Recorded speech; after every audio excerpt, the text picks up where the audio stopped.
Hoy tenemos el gran honor de tener al padre Javier Olivera Rabassis, desde que no te la cuenten, desde Argentina, ¿verdad? Y vamos a estar hablando sobre la reina Isabel la Católica, las controversias y si debería ser canonizada o no.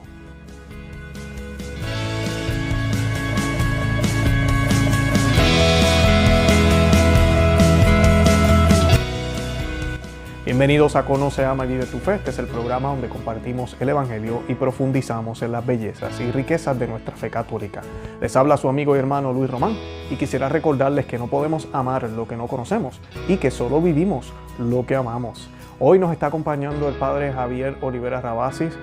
Nos va a estar hablando hoy sobre la reina Isabel la Católica y vamos a estar hablando todas estas controversias alrededor de este personaje tan importante de la historia, especialmente de nosotros los católicos. Vamos a hablar un poco de la colonización de América, vamos a estar hablando de la expulsión de los judíos, de todas estas controversias detrás de esta figura de la Inquisición, bueno, y de otras cosas más.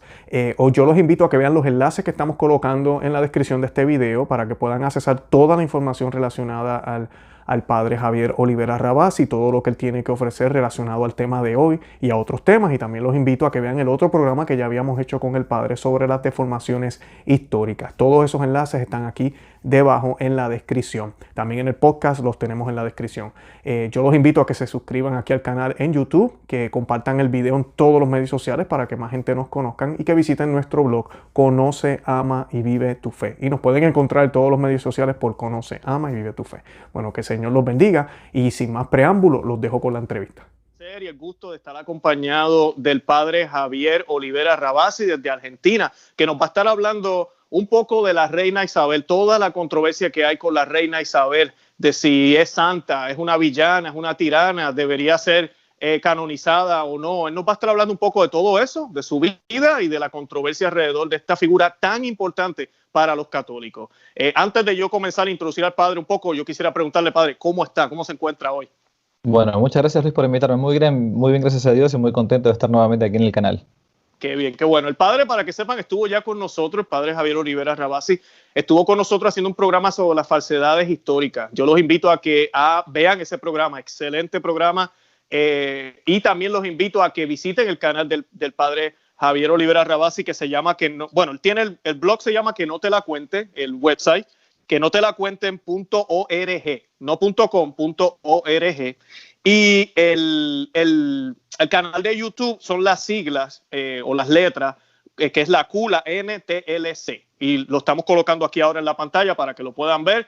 De verdad que todo el mundo tiene que suscribirse a ese canal. Yo le estaba diciendo al padre fuera del aire, es el mejor canal de YouTube que existe ahora mismo, honestamente. Así que vayan y suscríbanse en ese canal. La información que van a encontrar ahí sobre historia, apologética, la verdadera doctrina y sana doctrina católica es excelente. Y lo mejor de todo, que proviene de un sacerdote, ¿verdad? Ordenado, católico. De verdad que lo admiramos mucho al padre Rabassis. Para que tengan una idea del padre, el padre se graduó de abogacía de la Facultad de Derecho de la Universidad de Buenos Aires, se doctoró en filosofía en la Pontífica Universidad Lateranense en Roma y pues se desempeña como conferencista, profesor en el ámbito de filosofía, historia y lenguas clásicas.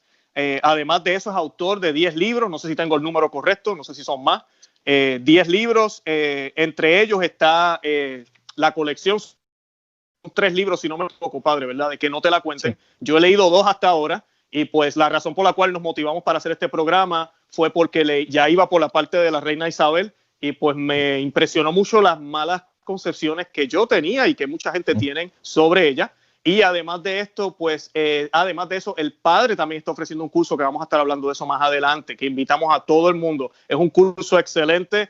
Mi esposa, a espaldas mías, lo tomó, pero yo también ya lo observé y es excelente, muy bueno, padre. Obviamente no vamos a compartir toda esa información aquí, no hay forma. Por eso lo vamos a dar como un aperitivo en el día de hoy y para que pues se suscriban también a ese curso. Padre, antes de comenzar, yo quisiera pedirle que hagamos una oración para que sea el Señor Jesucristo quien guíe nuestras palabras y el contenido que vamos a compartir hoy. Cómo no, hacemos una oración pidiendo al Espíritu Santo luces para que nos ilumine. En nombre del Padre, del Hijo y del Espíritu Santo. Amén. Ven a los fieles, enciende en ellos el fuego de tu amor, Envía, Señor, tu Espíritu y renovarás la faz de la tierra. Oremos. Oh Dios, que has instruido los corazones con las luces de gustar todo lo recto, poder gozar siempre de tus celestiales consuelos, por Jesucristo nuestro Señor. Amén. Amén. Ave María Purísima, Sin pecado, concebida. Muy bien. Excelente, Padre, gracias por esa oración. Yo quisiera comenzar, ¿verdad? Que nos diera una breve, tal vez, reseña de quién fue Isabel cuando niña, de qué familia proviene, cómo fue su niñez, cómo fue creciendo. Un poquito sobre eso, cómo ella se fue preparando para poder ser reina. ¿Nos podría dar un poquito de información sobre esa parte de la vida de ella? Desde ya. Bueno, primero de vuelta, gracias por la invitación y sobre todo por hablar de este tema que al menos yo lo tengo tan en el corazón, ¿no? Bueno, la única reina cristiana que con el tiempo va a llevar el título de la católica, Isabel, porque hay muchas reinas católicas, pero solamente una es como nombre, como le dice, la católica, contaba apenas 11 años cuando fue confiada a la corte de su hermanastro, el rey Enrique IV, Enrique IV de Castilla, donde había un ambiente bastante frívolo, ¿no? Este Enrique IV era llamado también Enrique el Impotente por incapacidad de...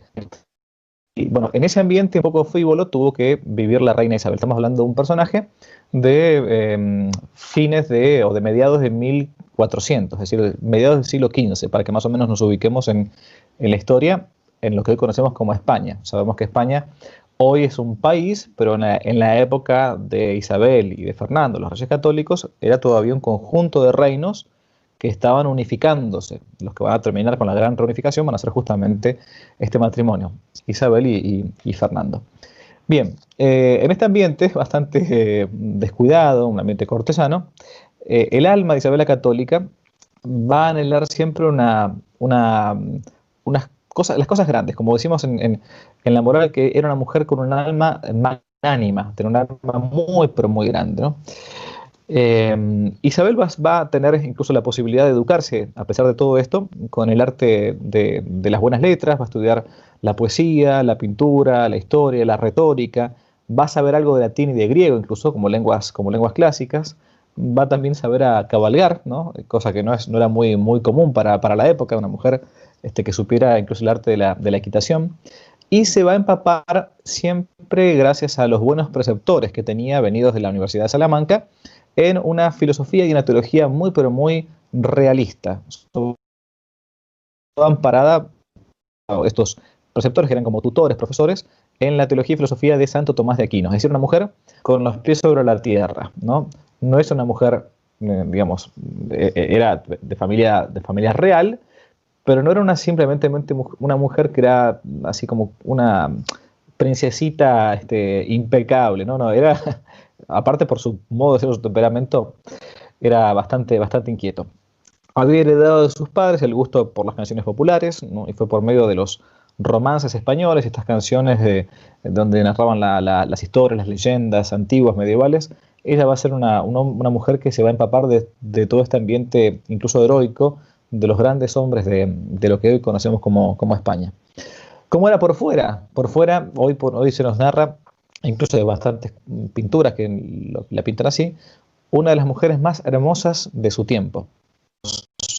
Ojos azules verdosos, hay más de una imagen que después uno puede buscar para encontrarla, y su modo de ser en cuanto a sus virtudes, según uno de sus biógrafos, Fray Valentín de San José, decía que ni un pie desnudo nadie le había visto alguna vez, ¿no?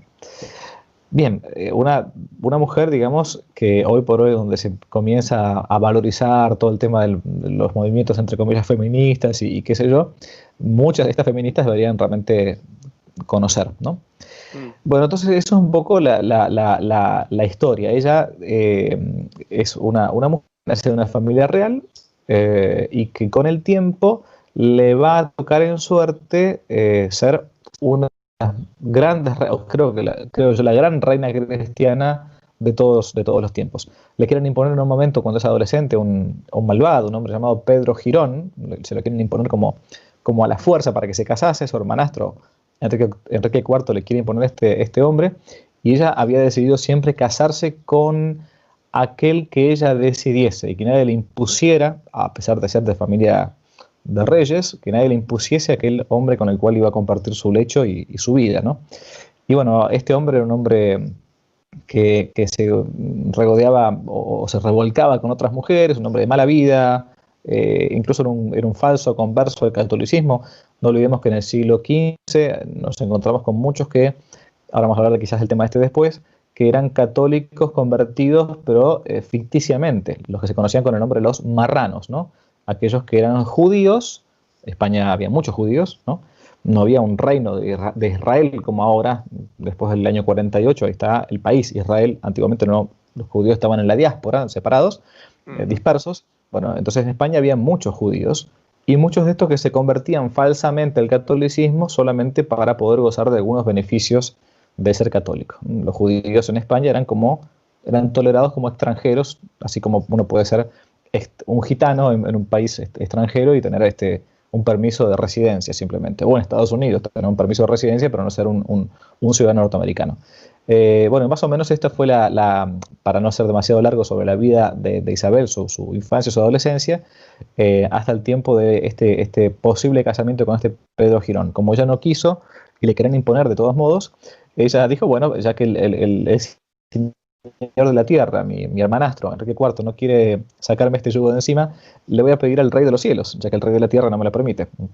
Pidió entonces, durante una noche de oración entera, en vela, diciendo esta oración: Dios mío, misericordioso Salvador, no dejéis que me entreguen a semejante hombre. Haced que él o yo muramos. Bueno, ¿qué pasó después de esta oración? A los pocos días este hombre se agarró una tremenda enfermedad, murió, y murió impenitente, ¿no? Bueno, a partir de ahí nadie más le quiso imponer a Isabel la Católica, imaginemos, un pretendiente. Después de este episodio, la cosa quedó, murió el pobre hombre de amigdalitis, digamos, ¿no? Bueno, y después con el tiempo, por una cuestión también de conveniencia política y todo, va a terminar casándose con Fernando el Católico, a quien ella conocía inicialmente por retrato, por unas ciertas informes de preceptores que iban y traían noticias. Va a ser un casamiento que va a tener que pedir una cierta dispensa. ¿Por qué? Porque entre los dos había un cierto grado de consanguineidad, es decir, tenían una cierta cercanía en cuanto a primos segundos, lejanos, ¿no? Y es por eso que para poder casarse entre gente que tuviese un cierto parentesco, aunque sea más o menos lejano, había que tener un permiso especial de parte de la Santa Sede, de parte del Papa. Bueno, no entro acá en este tema, que es un tema súper discutido. Hay una bula papal, un documento papal, en el que le permiten a Isabel y a Fernando casarse mutuamente, aunque por más que tuviesen una solidaridad entre sus parientes. Después se descubre que esta bula era falsa, y después finalmente se rectifica todo eso. Bueno, pero ya estaban casados, así que, en fin, todo eso Isabel no lo va a saber, va a hacerlo de buena fe. Lo cierto es que entonces se termina casando muy jovencita, ella, con Fernando Rey, Fernando e Isabel. Por eso son llamados, después con el tiempo, Fernando e Isabel, los Reyes Católicos. Vamos a ver por qué después son llamados los Reyes Católicos. Pero ahí está más o menos un panorama resumido, escueto de lo que es el inicio de su vida. Perfecto. Padre, mencionó ahí, yo estoy escuchando todo lo que logró hacer ella y todo lo que estudió. Es gracioso porque a veces tenemos esta impresión de que en el pasado las mujeres no podían hacer nada, era el rey, el hombre, era el que mandaba, y pues por lo que usted dice, pues no era así entonces. Bueno, por empezar, no era así ni es así, nunca en la casa manda el hombre. No, correcto. Nunca, jamás. Eso es No, que es una realidad. O sea, por más que ciertamente el varón, dice San Pablo, es cabeza de la mujer, ¿no? Pero en cuanto a la principalía, porque implica la figura paterna. Pero no olvidemos que en el mundo católico la mujer es llamada la domina, ¿no? Domina en latín significa la señora, ¿no? Por eso tenemos el nombre, ¿no? Notre Dame en francés es Nuestra Señora, ¿no? Nuestra Señora. Nuestra Dame, Nuestra Señora.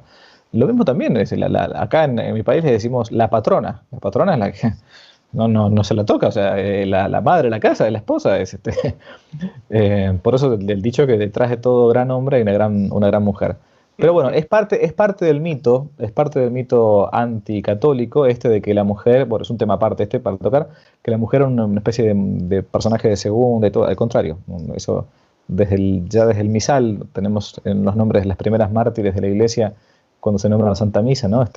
Inés, Cecilia, Anastasia, bueno, en fin, todos los nombres de las primeras mártires, que si la iglesia fuera machista no hubiese puesto mujeres ni más ni menos que en el culto, en el misal, en el canon de la misa.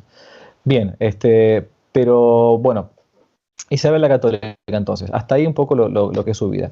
Se va a casar con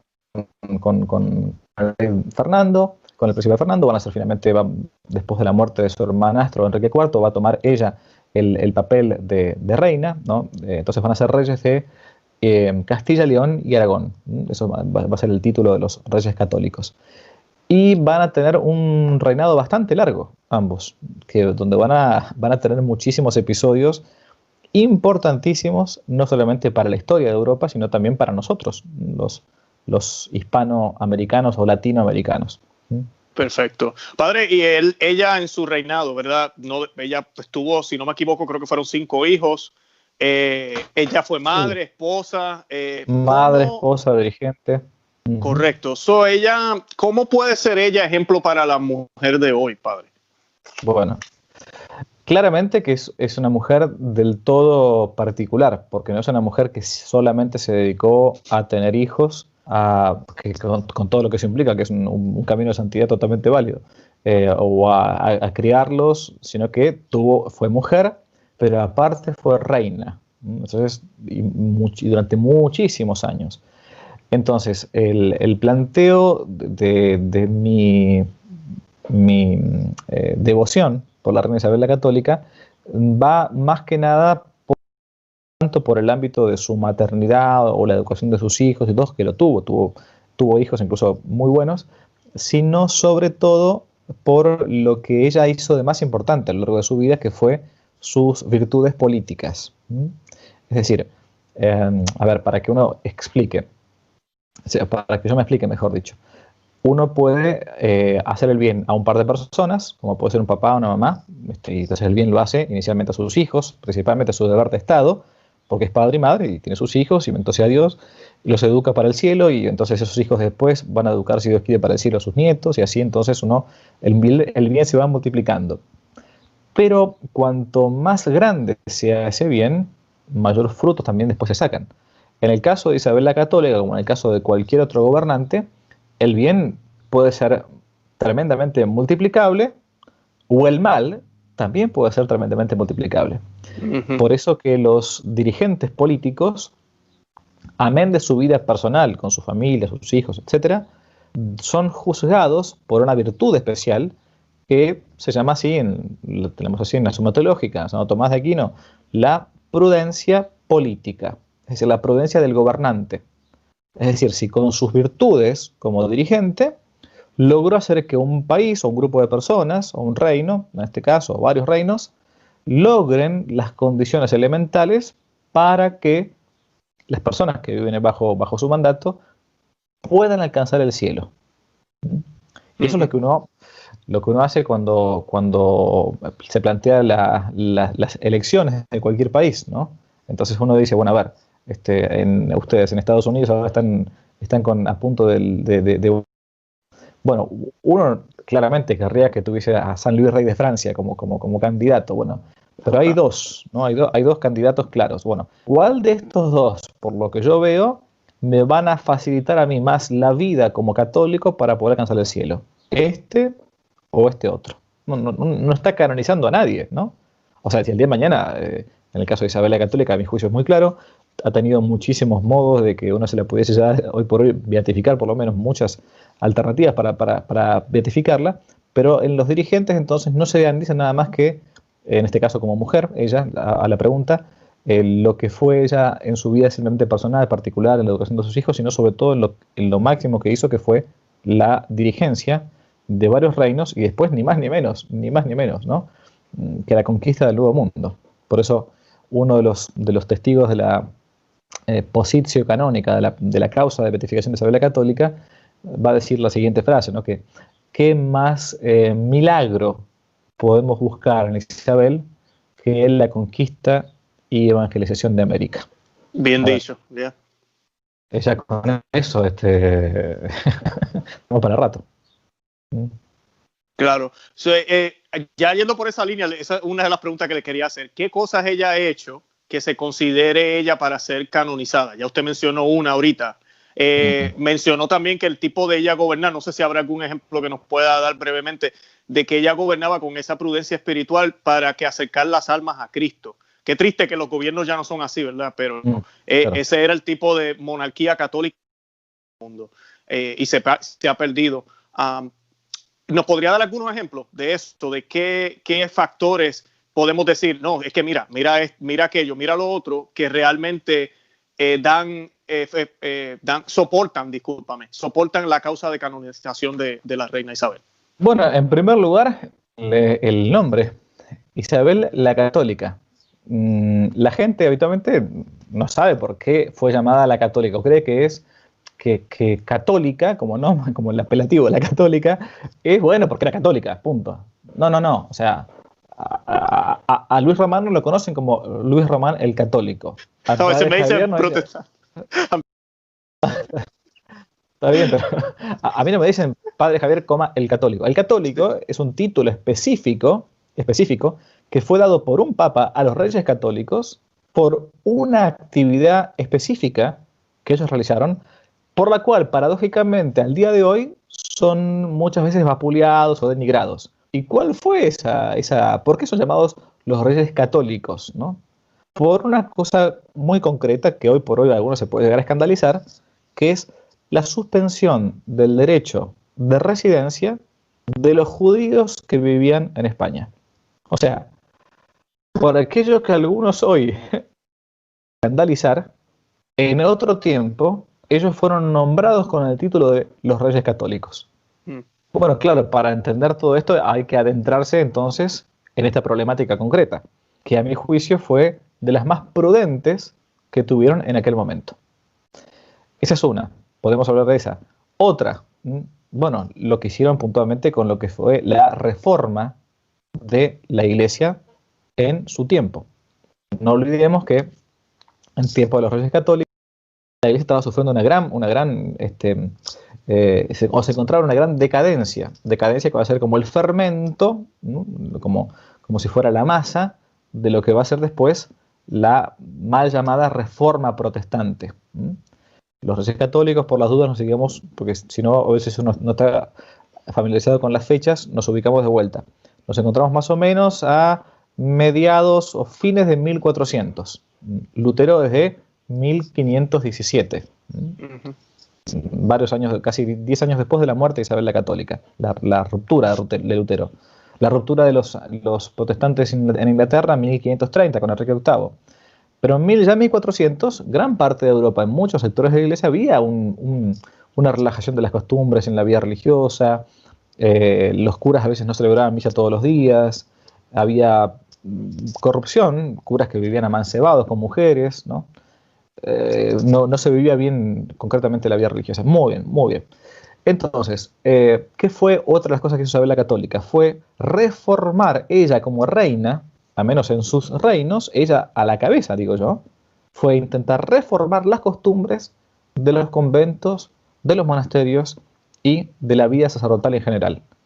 O sea, cuando un presidente de la nación se va a poner a analizar a ver qué es lo que está pasando con ciertos conventos, seminarios. Pensemos que hoy parece ser, sería como impensable que un presidente se pusiera a analizar y a pedirle los curas a las monjas que viven bien su vida religiosa. Bueno, ella misma visitaba varios conventos, varios monasterios, para ver cómo estaba el termómetro de la vida de piedad. Y regañaba, retaba a los obispos que no lo hacían. Segunda causa. Tercera causa, que a su vez son virtudes, pero también van a quedarle como estigmas. Isabel la Católica, junto con el rey Fernando, por cierto, que no era un santo, eso hay que decirlo, ¿no? Era un gran político, pero tenía sus caídas, sobre todo en el ámbito personal, y Fernando va a tener hijos incluso extramatrimoniales, ¿no? En tiempos donde no había aborto como ahora, entonces, bueno, no había preservativos y píldora al día después. Bueno, la gente tenía sus pecados, pero después no podía ocultarlos porque los bebés después nacían. Bien, bueno, digo para que uno también matice todas estas cosas, ¿no? Otra de las cosas que va a hacer Isabel la Católica, entonces va a ser con Fernando, la implantación de la Inquisición española. Claro, cuando nosotros hoy escuchamos hablar de, pero padre, usted está loco, usted me está diciendo que las cosas buenas que tuvo Isabel son las cosas malas que hoy se conciben. Y claramente que sí, porque la Sí. Inquisición, porque claro, pasa que hoy escuchamos hablar de Inquisición y pensamos que nos imaginamos las imágenes de Google o de los documentales típicos de Netflix, donde los inquisidores eran todos malos, feos, horribles, tiranos, que mataban a cualquier persona porque no pensaba lo mismo. No, es una cosa delirante, eso no fue la Inquisición española, ni fue la Inquisición en general. Que hubo momentos que sí pudo haber injusticia, como los hay ahora. Hay cada tanto, cuando se implementa la pena de muerte en Texas, bueno, algún inocente pudo haber muerto, porque es parte de lo que es así funciona la justicia humana muchas veces. Pero que la Inquisición fue siempre mala, en absoluto. En absoluto. Es más, por cierto, la Inquisición española es de los últimos lugares donde se instauró la Inquisición. Esto la gente tampoco lo sabe. España muchas veces ha sido criticada por haber sido demasiado tardía en la implantación del Tribunal de la Inquisición. Ya había Inquisición en 1200 en Inglaterra, en Francia, en Alemania, y recién va a existir la Inquisición española a mediados de 1400 en adelante. Bien, acá habría que hacer, son muchos links que voy abriendo, pero no quiero acá habría que explicar, por las dudas simplemente decirlo, que solamente la Inquisición podía juzgar a aquellos que eran bautizados en la Iglesia Católica. No existe eso es importante. No existe la Inquisición para un judío, ni para un musulmán, ni para un ateo que no está bautizado, porque simplemente, como la Inquisición trataba acerca de principalmente el delito, era un delito penal antiguamente, el delito penal de herejía, un judío que dice Jesucristo no es el Mesías, no es el Hijo de Dios, no está diciendo ninguna herejía porque él no está bautizado. La herejía, entonces, cuando yo estoy bautizado, sé que algo es malo, que algo va contra la fe católica, y así todo yo igual, con pertinacia, lo digo, lo promulgo, ¿no? lo proclamo. Pero si soy musulmán y digo que la Virgen María no fue virgen antes, durante y después del parto, no es ninguna herejía porque él no está bautizado, ¿no? Bueno, la Inquisición entonces solamente trataba acerca de los casos de herejía de aquellos que estaban bautizados, por lo tanto, y que a su vez, si se lo encontraba culpable, se lo entregaba al poder secular, o sea, al poder del Estado, digamos hoy, ¿no? La Iglesia, en cuanto a tribunal de la Inquisición, lo que determinaba era que tal persona había caído o no en el delito, y por lo tanto también era pecado, o pecado de delito, de herejía. Pero finalmente el que aplicaba concretamente la pena era el Estado. Y se le ha llamado en la historia a la Inquisición el Tribunal de Misericordia, porque era el único caso en que si uno se arrepentía de lo que había dicho, la pena no se aplicaba o se conmutaba por algo menor. Mira eso, qué bien. El famoso caso de Galileo, ¿no? Que Galileo nunca murió en la hoguera, nada, murió de viejo, en su casa, en una quinta. Y bueno, porque él intentó más o menos retractarse de las cosas que dijo. En fin. Pero bueno, entonces, la reina Isabel la Católica. ¿Y por qué digo que fue un acto de misericordia? Porque la Inquisición, al implantarse, en realidad lo que estaba buscando principalmente era la defensa del acusado, del imputado. ¿Por qué? Porque era el modo en que la gente que no aguantaba en su momento una herejía, porque rompía el orden social, rompía la convivencia social, muchas veces quería hacer justicia por mano propia. Y a uno lo podían acusar injustamente, y si no tenían ningún modo de defenderse, entonces era una gran injusticia, porque ¿cómo me van a acusar sin que yo me pueda defender sin un juicio justo, ¿no? Por eso es que la implementación o la implantación del Tribunal de Inquisición era inicialmente de modo principal para darle garantías penales al imputado, al acusado. Pero bueno, son temas muy, muy, muy grandes. Entonces yo podría hablar de los casos por los que se pueden hablar de virtudes. Entonces podríamos hablar de la suspensión del derecho de residencia de los judíos, mal llamada expulsión de los judíos de España. La segunda, la implementación del Tribunal de Inquisición. La tercera, podríamos hablar de la reforma de las costumbres y de la vida religiosa. Bueno, y finalmente, claramente, la del descubrimiento, que son varios de los puntos que, en realidad, los puntos por los cuales uno la alaba a la gran reina Isabel son los puntos por los cuales, hoy por hoy, muchos quieren que nunca llegue a la gloria de los altares. Ujú. Padre, primero que nada quería darle gracias por esa explicación de la Inquisición. Mejor no lo podía haber explicado. Para que las personas entiendan por qué realmente se instituyó, me pareció excelente. Ya sería la segunda pregunta, ya la estamos contestando casi, que serían cuáles son los ataques o leyendas negras que se dicen sobre la reina Isabel, que ya usted entró en eso un poco, que habló un poco ahí de la Inquisición, no sé si quiere añadir algo más, pero sobre la colonización, la expulsión de los judíos, porque se habla de eso y se dice, ella fue intolerante. Claro. Exacto. ¿Qué hay de falso en esto?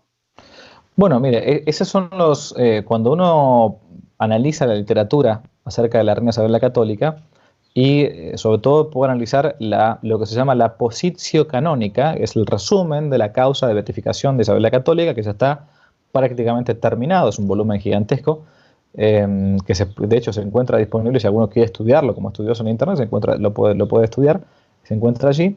Se encuentra con muchísimos testimonios acerca de la persona de Isabel la Católica, sus virtudes, sus obras. Y naturalmente, cuando uno tiene que analizar si conviene o no que una persona se la eleve al honor de los altares, se buscan también muchísimas objeciones, ¿no? Las objeciones o los estigmas que podemos decir más fuertes que hay contra Isabel la Católica son justamente estos de los cuales recién hablamos. Quizás el más, bueno, uno podría hablar de la conquista de América, pero basta decir que cuando uno habla o escucha hablar de los reyes católicos o que España intentó un genocidio acá en América, que destruyó a todos, que no trataba a los indios como si fueran seres humanos, que no tenían alma humana, bueno, un montón de barbaridades y la verdad que estupideces que no resisten ningún archivo. Uno un poco como que se indigna con todo esto porque se van repitiendo mitos que a fuerza de repetir, como decía Lenin, ¿no? Este comunista Lenin, una mentira dicha 1000 veces se transforma en una verdad.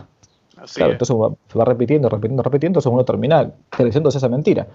Vamos a un punto nada más para a ver si encuentro aquí. Ya les digo, porque quiero leérselos. Bien. ¿Cuántas veces hemos escuchado que los reyes católicos o los españoles creían que los indios no tenían alma? Muchísimas veces. O sea, que se discutía que los indios aquí en América eran no personas. Ok, muchas veces. Y que acá se cometió un genocidio, y que no se respetó la cultura, y no se respetó la propiedad, muchísimas veces. Cuando Isabel la Católica va a morir, puntualmente en el año 1504, va a dejar un testamento. Yo voy a leer nada más que una partecita cortita de ese testamento para que vean lo malvada que era ella, lo genocida que era ella y cómo no respetaba a nadie. Escuchemos. Texto del testamento de Isabel la Católica.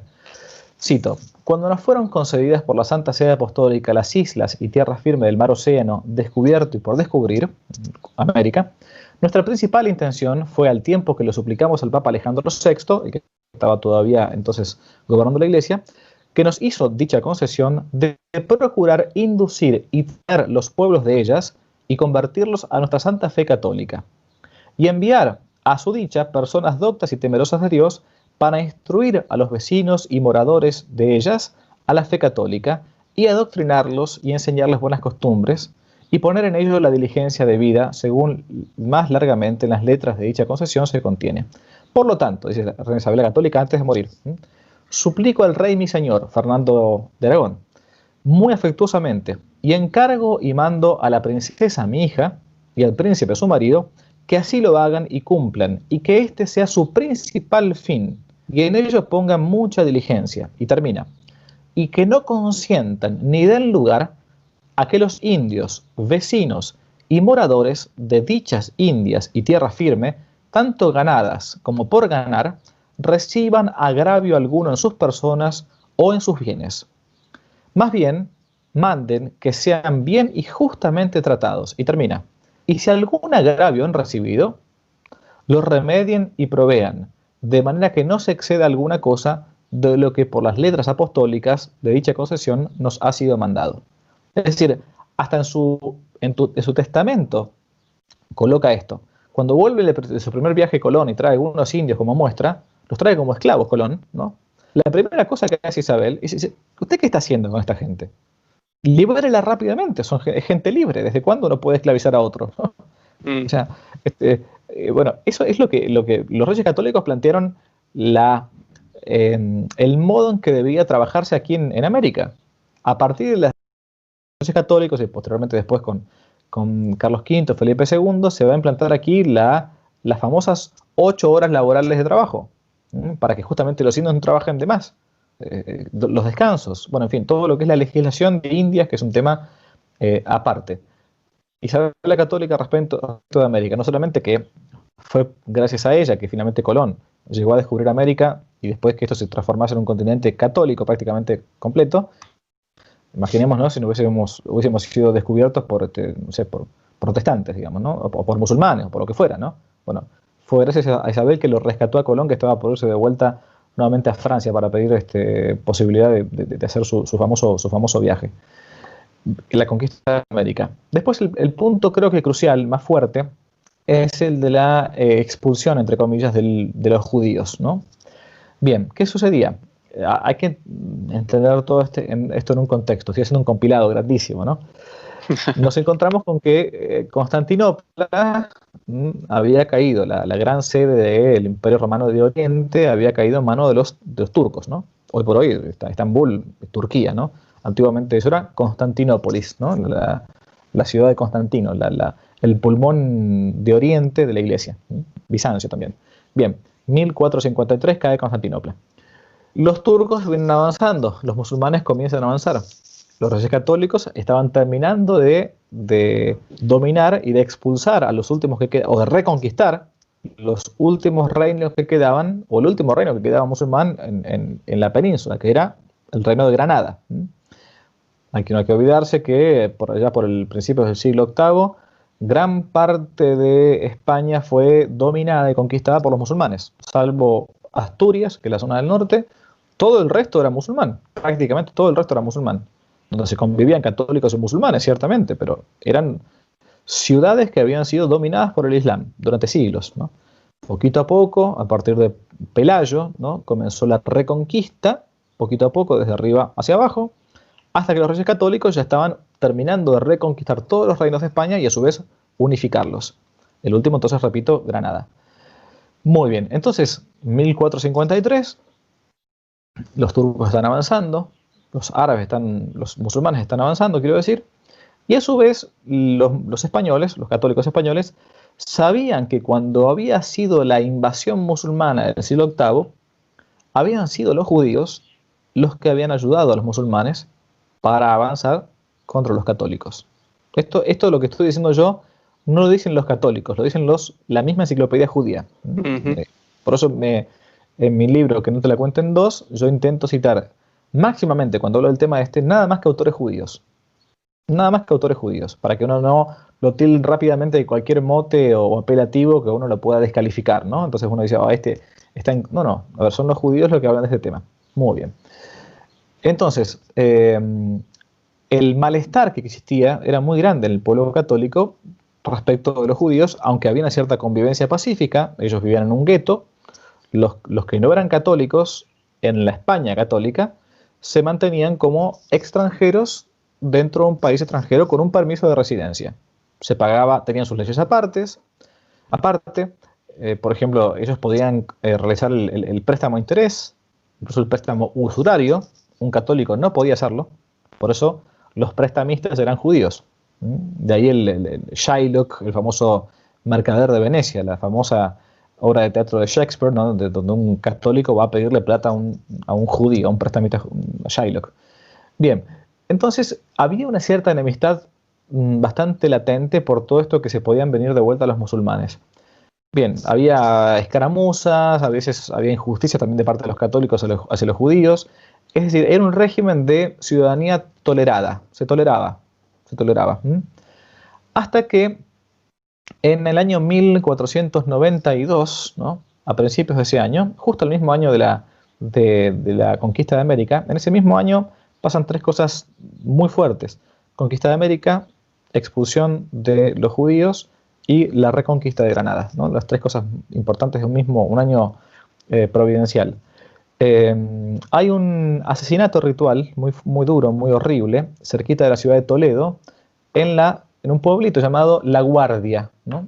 Agarran a un niño, si no me equivoco, en Semana Santa, por ahí, lo secuestran y lo crucifican.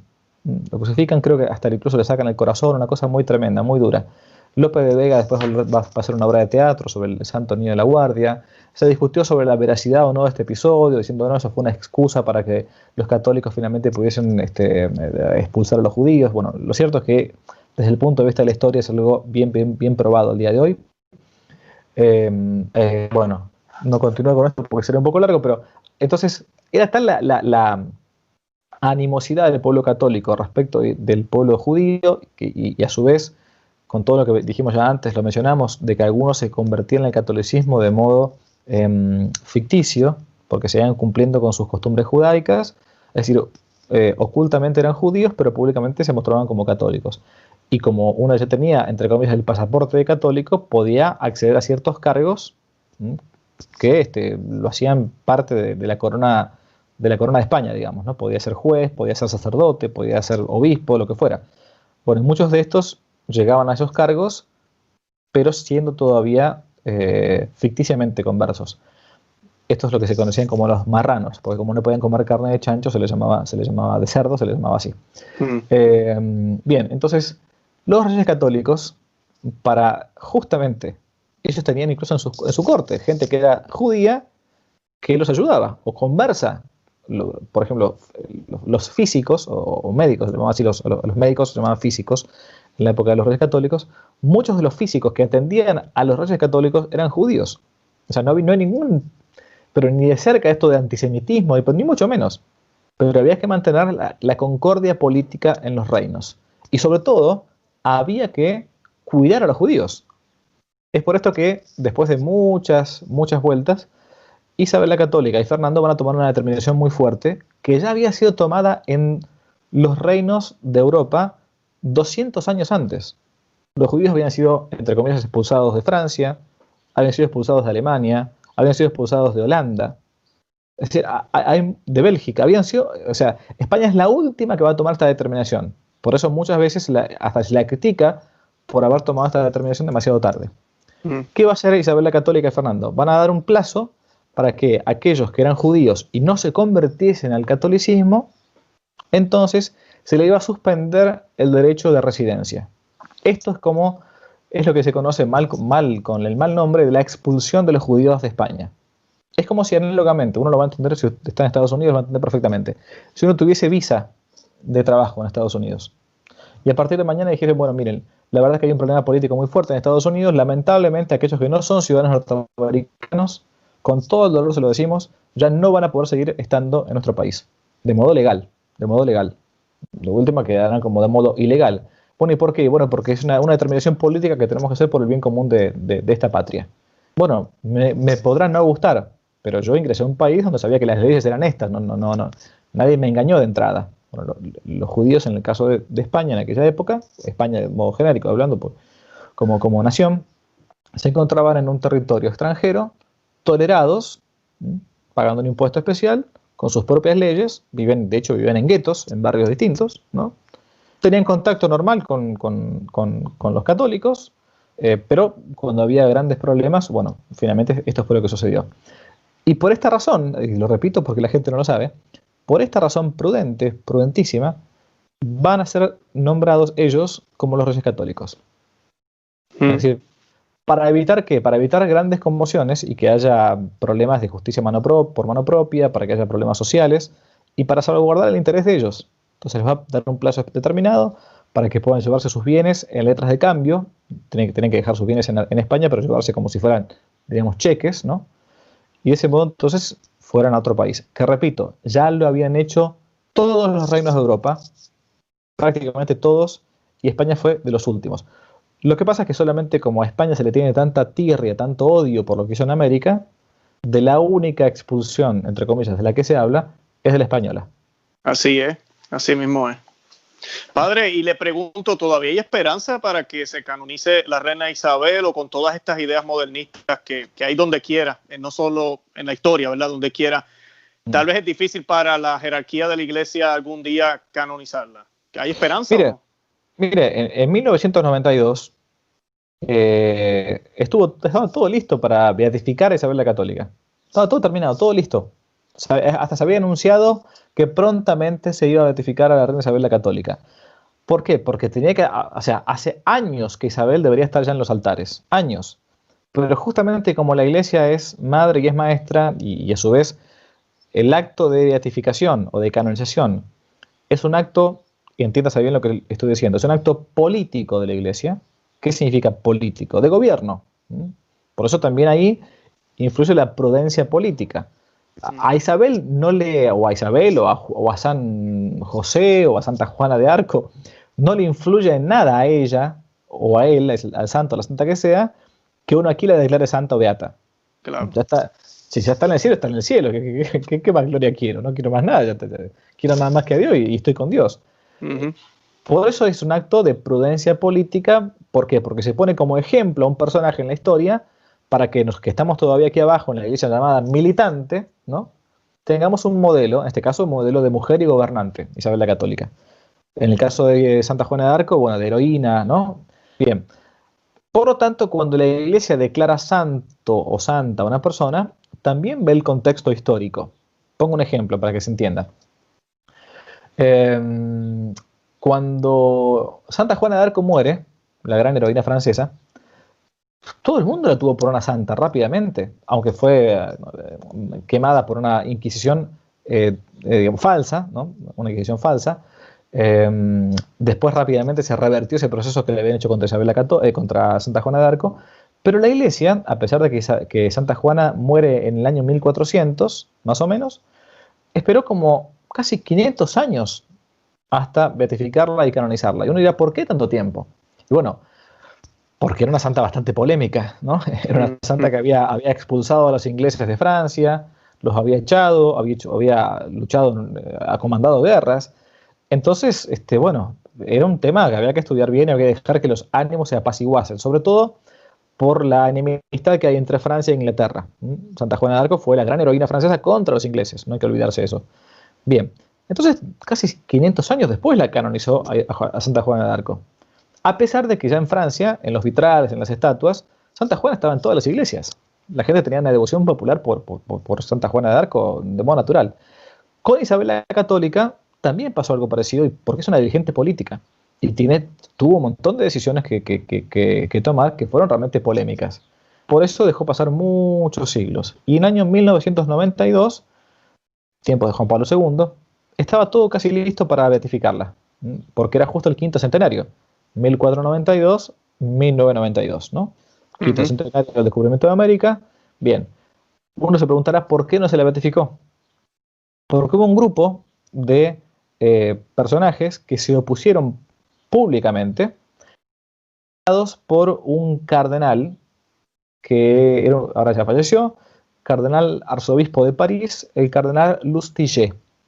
Lustiger había sido judío, se había convertido al catolicismo y por una mala información, creo yo, mala información, por no saber bien lo que estaba haciendo, o por dejarse guiar por este mito de la historia, ¿no?, de Isabel la Católica, se opuso fuertemente, junto con un grupo muy pesado de judíos, a la beatificación de Isabel la Católica.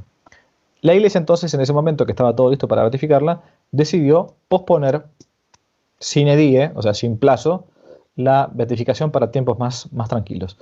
Pero bueno, así más o menos es un poco la historia de por qué no llegó a ser beatificada. Yo he publicado ya en mi página web alguna vez un trabajo no mío, sino de una ex alumna, hoy profesora de historia, licenciada en historia, la licenciada Magdalena Ale, sobre por qué no se beatificó Isabel la Católica, con todos los documentos y con toda la historia de la no beatificación.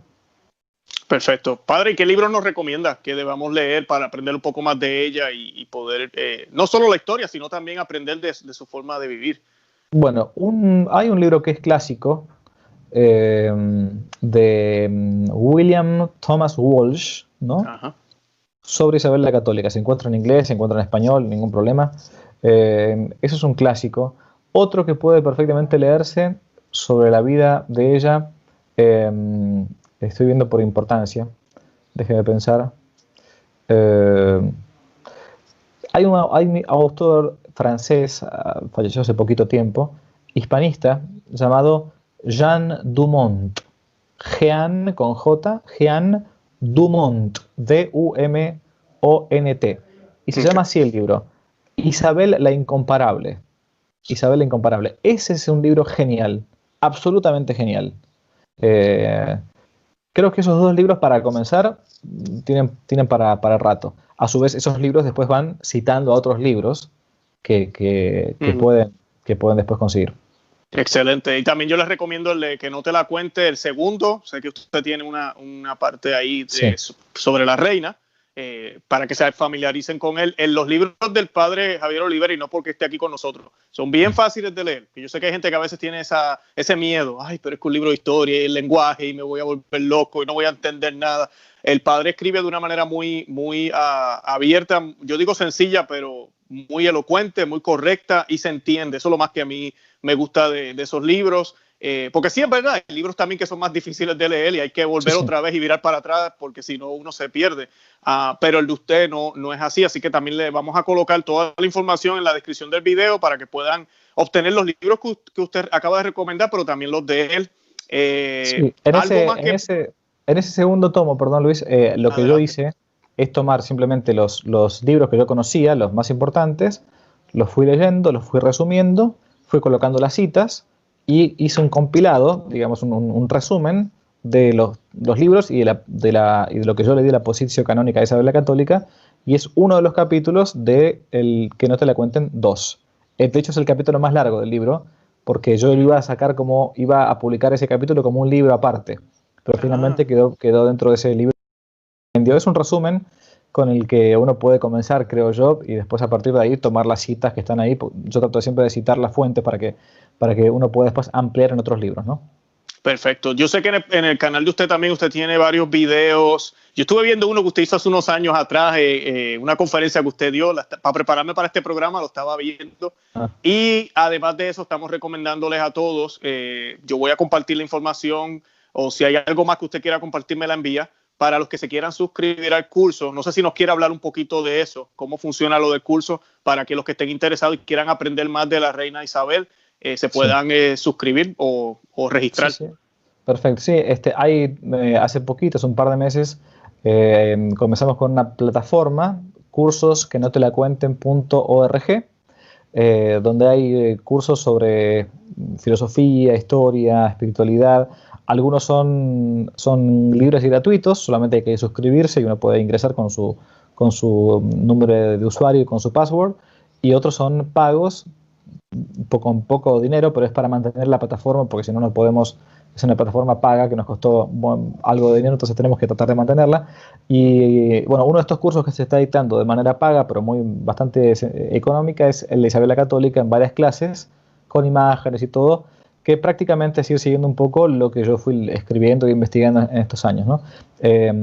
Sí, ahí tenemos esa página de cursos, sí, exactamente. Excelente. No, y se los recomiendo. Yo estoy en los cursos, el de Isabel me encantó. Muchísima información. Aquí, como dije, esto fue un aperitivo. Excelente. Inclusive también usted provee o brinda información escrita, claro, lo cual también es buenísimo. No es solo video. Así que pues los invitamos de todo corazón a que vayan y obtengan esos beneficios que el padre está ofreciendo. Padre Olivera Rabasi, disculpe. ¿Algo más que tengamos que añadir? ¿Algo más que quiera añadir para concluir en el día de hoy? Mire, yo creo que lo que quizás algunos ya me han escuchado alguna vez, pero siempre me parece que un católico, hay un refrán que dice católico ignorante, seguro protestante, ¿no? Pero en gran parte nosotros no solamente tenemos que tener un cierto conocimiento acerca de nuestra fe católica, la doctrina católica, sino que también es importante, sobre todo cuando uno tiene que discutir o cambiar ideas con alguna persona que a veces, no quizás por maldad, pero sí porque quizás ha estado ideologizada con esta propaganda contra la historia de la Iglesia. Es necesario conocer algo de la historia de la Iglesia, porque si uno no conoce su historia es porque uno tampoco la ama, digamos, ¿no?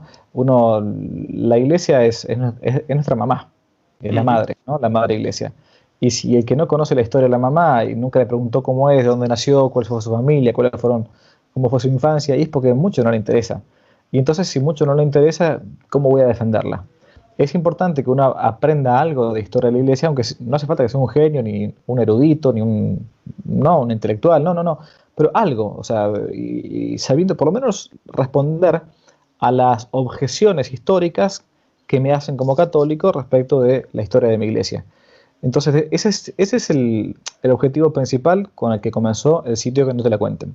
Hacer una apologética desde la historia, una apologética histórica. Porque no hace falta que me ataquen la fe para que yo me pueda ver vulnerado en mis principios católicos, me pueden atacar la historia y de ese modo entonces yo digo, bueno, pero si la Iglesia fue una tirana, una si la mujer era una cosa antiguamente para la Iglesia, si uno pensaba distinto la mataban, y entonces claro, comienzo yo a preguntarme, bueno, entonces ¿a qué iglesia pertenezco? Por eso es importante que uno conozca la verdadera historia de la iglesia. Perfecto, perfecto. Padre, yo no me puedo ir sin que nos dé la bendición. Siempre aprovecho cuando tenemos sacerdotes en el programa, aprovecho. Sí, así que por favor. Bien, perfecto. En nombre del Padre, y del Hijo y del Espíritu Santo. Amén. Amén. Te damos gracias, omnipotente Dios, por todos los beneficios que hemos recibido de tu generosidad. A ti que vives y reinas por los siglos de los siglos. Amén. El Señor esté con vosotros y con su espíritu. Y que Dios Todopoderoso bendiga a los que están en este programa, en el nombre del Padre, del Hijo, del Espíritu Santo, y los conserve para siempre. Amén. Amén. Padre, gracias. De verdad que gracias por haber aceptado la invitación.